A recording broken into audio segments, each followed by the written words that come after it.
In the steamy climate of New Orleans, decomposition represents 20% of Tommy's workload. Lonely, undetected deaths occur all over the city, regardless of income or social standing. The odor surrounding this home tells everyone on the block their neighbor passed away.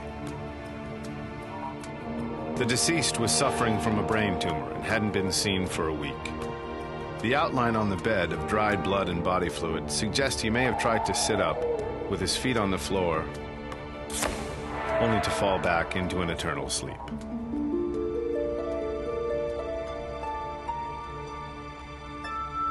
A family member called Tommy after seeing his ad in the Yellow Pages. On this job, Tommy calls in half of his crew.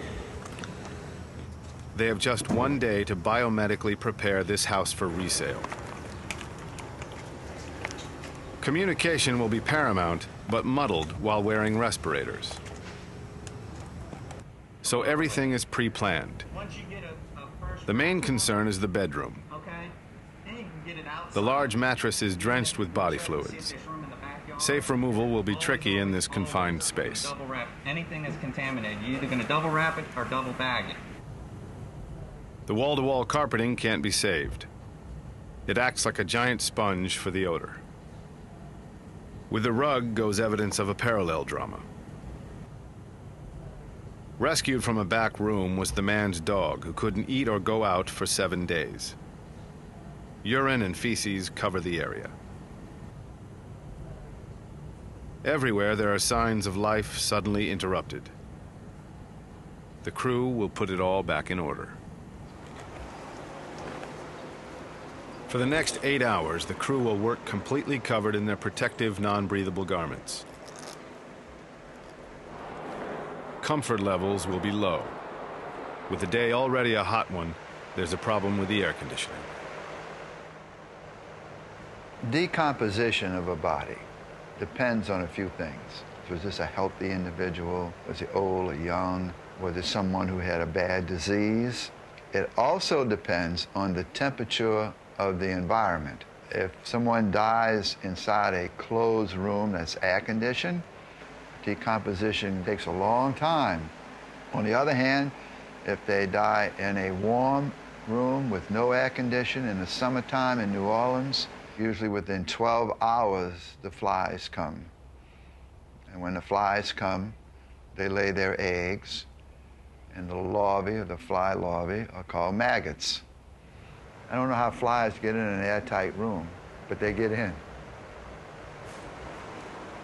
No house is airtight. Tommy sets off an insecticide fogger the night before. Now thousands of flies litter the windowsills and floor. All began life as eggs on rotting food or decomposing tissue. As the heart stops pumping, blood and body fluids flow to the lowest point of the corpse. It's a process called larvae mortis, which produces a thick liquid mix high in nutritious value. Maggots thrive on it. They are not so much eating the flesh, but drinking the body fluid. Tommy and crew are able to disassociate themselves from the tragic loss. As professionals, they know that safety comes from staying focused. For them, it's a job that takes a day. For a family member, it could seem more like a lifetime.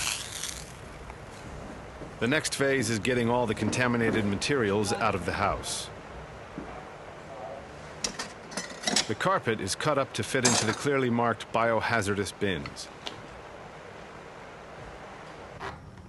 These, along with the mattress, will be taken to a medical waste facility. The very same facility used by hospitals.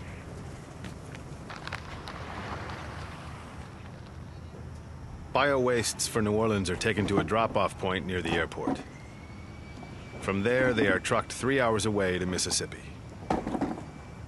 Then they are microwaved and incinerated, a process that eliminates 85% of their volume. What remains will be buried in a landfill.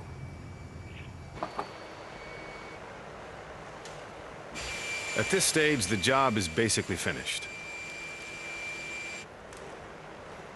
The crew no longer needs respirators. The danger of pathogens was removed with the mattress and carpet. The air is substantially fresher. Finally, an ozone machine is left on overnight. Placed next to the vent intake, the ozone will break down odor-causing molecules into their simplest parts, eliminating odor in the process. We're bringing life back into this residence now. Tragedy occurred. There's a lot of sorrow going on right now, and they're going through a grieving process as well as trying to find a way to start a healing process. And that's why we were hired. And that way, when we present them with the keys, we can walk away feeling that they have a fresh start.